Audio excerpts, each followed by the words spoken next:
The naked put. This is a bullish or market neutral strategy.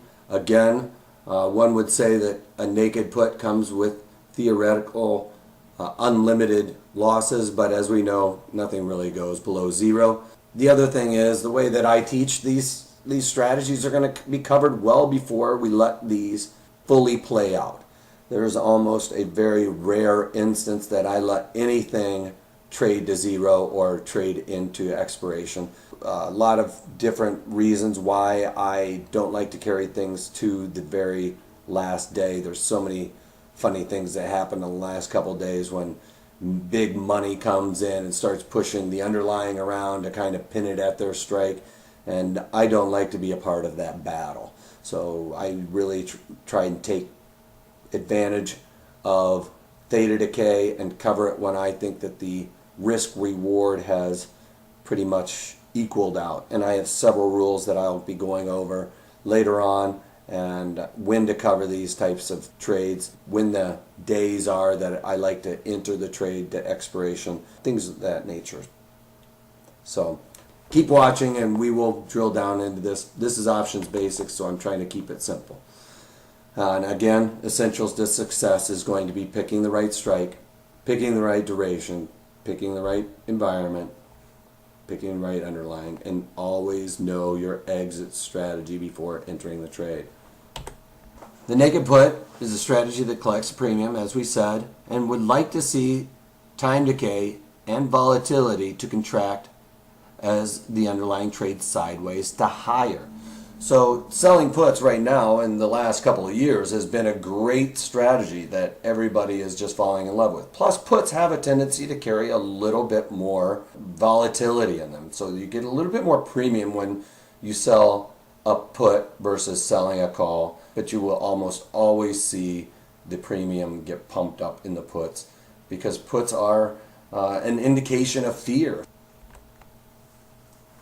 The writer is not seeking to take ownership of the underlying, but to earn the income. That's key to this, you guys. As an options trader, you really don't want to have to take delivery. So when we're talking about those rules and guidelines, follow those because you don't want to be taking delivery or giving delivery of these underlines. For one, you probably aren't going to be having the money in your account set aside necessarily to be able to buy 100 shares of Tesla. Keep in mind, this is high risk. Although naked put options have higher return potential than spreads, they do carry a lot higher risk. More conservative traders should look at using call spreads, put spreads, butterflies, which we'll go on to later on, and other things that have defined risk if you're more conservative. The max profit on a naked put is the underlying is trading above the strike price at expiration. Thus, the option will expire worthless. Now, I told you I don't let them expire worthless, but that is your max profit. I never look to take max profit or enter a trade thinking I'm going to take max profit. I'm entering a trade thinking I'm going to be taking advantage of the time decay and the vega contraction. So it's just the amount of premium you receive, but theoretically you have a max loss where the underlying trades to zero on or before the expiration, thus losing the difference between the strike price minus the premium received to zero.